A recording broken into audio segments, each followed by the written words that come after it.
Eu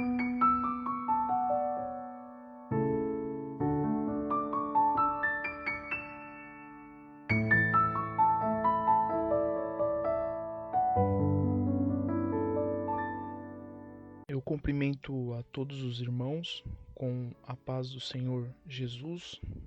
Hoje nós estaremos apresentando a segunda aula da carta aos Romanos, e o tema dessa lição é Paulo e o Evangelho. Irmãos, como nós temos um propósito de não deixar o vídeo muito extenso, eu vou colocar aqui a referência do texto que nós estaremos estudando. Eu peço que você aperte pause no vídeo e leia esses versículos, ou quando em outros casos vai ser um capítulo, para você entender exatamente o que nós estamos tratando aqui e principalmente para você julgar se o que estou falando está de acordo com as escrituras, tá bom? Meus irmãos, antes de nós entrarmos propriamente no texto do capítulo 1, do verso 1 ao 17, eu gostaria de fazer uma pequena observação referente a um termo que nós usamos quando fala das cartas de Paulo. Você já deve ter escutado que às vezes a gente fala carta e às vezes a gente fala epístola. E eu gostaria de compartilhar aqui com os irmãos qual que é a diferença de uma com a outra. A carta, ela é algo mais pessoal. No conteúdo dela não tem muita estrutura literária. Na carta, a pessoa escreve o que ela bem entende, da forma que ela entende. Por quê? Ela sabe que o destinatário ele vai entender a sua forma de escrever. E a carta costuma, na maioria das vezes, ser escrita para uma única pessoa. E essa pessoa que recebe percebe a informalidade, não liga para isso. Agora, a epístola, ela tem o mesmo formato da carta, ela é entregue do mesmo jeito, mas o conteúdo dela é estruturado. A linha de raciocínio a que a pessoa que está escrevendo manda para o destinatário é mais organizado. A epístola, ela não costuma ser escrita apenas para uma única pessoa, né? Ela tem que ser, então, entendível para diversos públicos. Várias pessoas vão ler aquela epístola. Então, quando você vê uma carta no Novo Testamento, ela pode ser tanto epístola quanto carta. Por exemplo, quando Paulo escreve para Timóteo, é uma carta, que está se direcionando a uma pessoa. Quando está escrevendo aos Coríntios, ou aqui aos Romanos, é uma epístola. Então, só para você saber exatamente a diferença de uma para a outra. Mas lembrando que não tem problema eu e você chamar essa epístola aos Romanos de carta, tá? Também não está errado. Só é importante saber essa pequena diferença. Pois bem, a nossa aula desse domingo, dessa semana, ela está dividida em duas partes. A primeira é a apresentação do apóstolo Paulo aos Romanos, e a segunda parte, ela está referente ao que é o Evangelho. Nesses versículos, o que é o Evangelho para Paulo? Vamos então para a primeira parte. Se você, que já deve ter lido o capítulo 1 de Romanos, perceberá que a apresentação do apóstolo Paulo, ela é a mais longa de todas as cartas que ele escreve. É bom a gente entender que naquela época era de costume de todos colocar o seu nome no início de uma carta, de uma epístola, antes de enviar para alguém. Você percebe essa característica nos escritos do Novo Testamento. E com Paulo não foi diferente. Logo no início, ele faz 3 afirmações sobre ele que nós iremos ver agora. A primeira declaração que o apóstolo faz sobre ele é que ele é servo de Cristo. Uma curiosidade é que a tradução original dessa palavra servo é escravo, né? No original se chamaria assim doulos. E a palavra escravo hoje ela não pega muito bem porque ela é associada com a escravidão africana, que foi muito terrível, muito horrível. E por esse motivo não foi traduzido ao pé da letra, né? Por ter essa associação muito forte. E isso não quer dizer que não existia maus tratos também aos escravos naquela época, também tinha. Isso tudo dependia muito do senhor que era proprietário daquele escravo. No entanto, quando Paulo ele diz com orgulho, ele faz questão de se apresentar como servo, escravo de Jesus Cristo, ele está alegre por saber que esse Jesus saiu do seu trono, do seu reino, para resgatar Paulo e comprá-lo por um bom preço. E isso também vale para nós. Quando eu e você diz que Deus, ele é o meu Senhor, ele é o teu Senhor, em outras palavras, você está anunciando que é escravo de Jesus Cristo e que tem orgulho disso. E nós não podemos esquecer que um escravo, ele não tem vontade própria, ele vive para agradar ao seu Senhor. E fazemos isso porque ele nos comprou com um imensurável amor. Então nos alegramos em nos apresentar como servos de Cristo. Outra declaração que Paulo ele faz é que ele é um apóstolo. E essa palavra ela tem o sentido de enviado. Ou seja, Paulo ele está dizendo que ele foi chamado do mundo, assim como eu e você, regenerado, transformado por Deus. E agora, depois dessa transformação, o que Deus ele faz? Ele envia novamente Paulo para anunciar o evangelho para o mundo. Então ele é retirado do mundo, transformado, regenerado e depois é enviado para anunciar o evangelho, assim como eu e você também. É uma curiosidade, né? Muitos pode ser que já saiba disso, é que não existe mais esse título de apóstolo nos dias de hoje. É um equívoco muito grande usarem esse título, porque apóstolo é apenas pessoas que testemunharam a ressurreição de Cristo ou que viveram com essas pessoas que viram ou andaram com Cristo.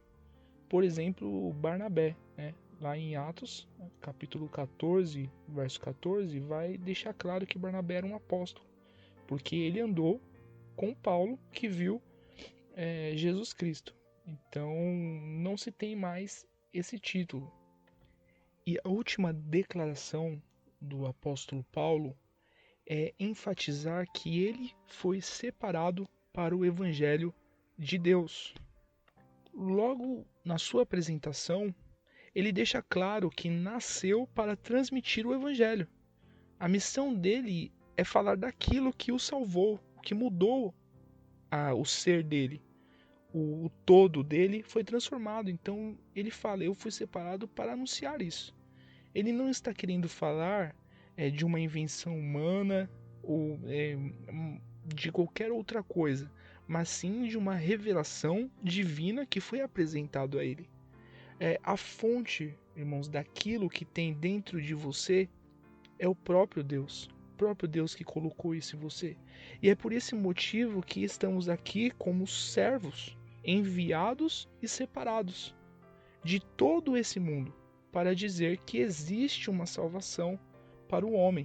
Assim como Paulo se apresentou, essa deve ser a nossa apresentação também. Tendo visto essa primeira parte da apresentação, vamos para a segunda, que é sobre o Evangelho, né? E você percebe que no decorrer da carta, o apóstolo ele vai explicar que tem vontade de conhecer os irmãos de Roma, mas que ele foi impedido por algum motivo. Provavelmente alguma circunstância que não é dito na carta.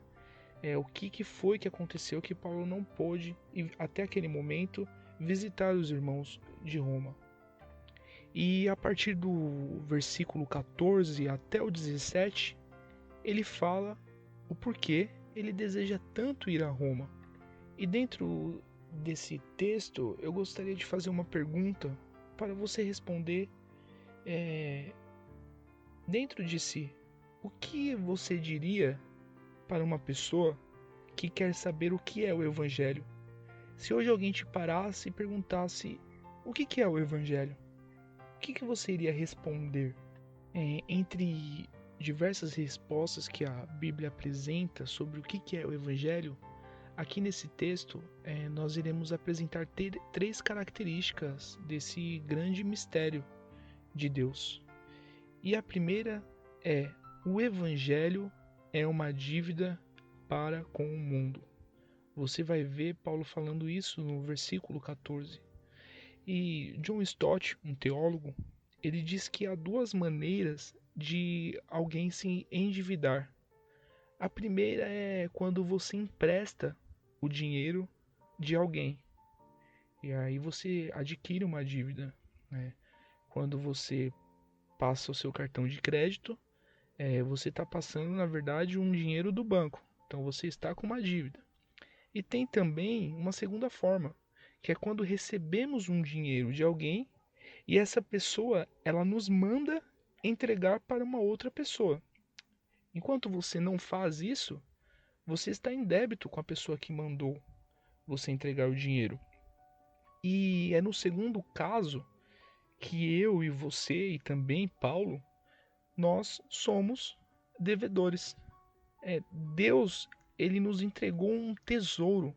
Dentro de mim, dentro de você, foi colocado um tesouro.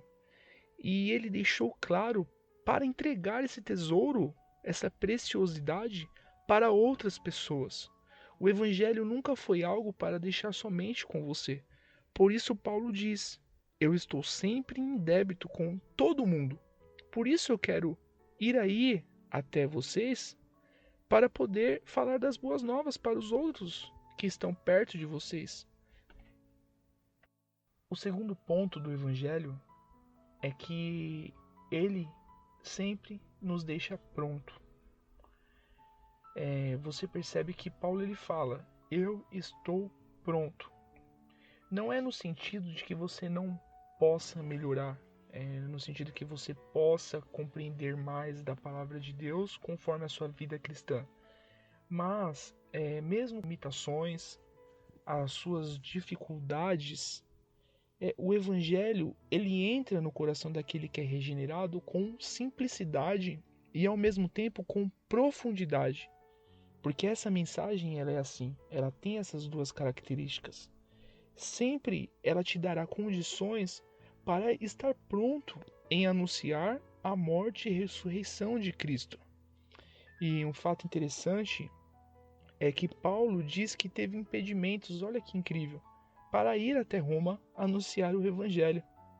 Mas isso com certeza já era um plano de Deus. Um plano de Deus porque se o Paulo tivesse ido a Roma antes, provavelmente ele não teria escrito essa epístola tão importante para as nossas vidas. Um exemplo é a mulher samaritana. Ela teve um encontro com Jesus. Jesus apresentou o Evangelho, dá a entender que ali ela entendeu o que é a água da vida e depois ela foi anunciar as boas novas. É claro que se ela continuou viva por muitos anos, ela foi amadurecendo, foi conhecendo mais sobre Deus, mais sobre a pessoa de Cristo, mas isso não justifica o fato de que ela já tinha um compromisso de anunciar e estar pronta para falar dessa grandeza do Evangelho para as pessoas que estão em sua volta. E o último ponto não menos importante, lá no versículo 16, Paulo ele fala: eu não me envergonho do Evangelho. Paulo ele tinha total convicção da verdade que ele carregava. Ele sabia o que viu no caminho de Damasco. Ele não se sentia envergonhado das prisões que foi causada devido ao Evangelho. Ele não se sentia com vergonha porque Deus, em Cristo Jesus, ele era associado com um carpinteiro. Não, ele não ligava por levar um evangelho que é desprezado pelos sábios deste mundo. Assim como hoje também isso acontece, né? Mas um verdadeiro evangelho, um fiel, uma fiel mensagem da palavra de Deus, ela sempre será escarnecida pelo mundo. Por isso nós vemos nos dias de hoje uma adaptação tão grande do cristianismo com o mundo, tão semelhante com o mundo. Isso, meus irmãos, resolve o problema diante dos homens, mas traz um grande problema diante de Deus. Deus ele não mudou e a sua palavra também não mudou. Esses são os pontos dessa primeira e segunda parte do capítulo 1.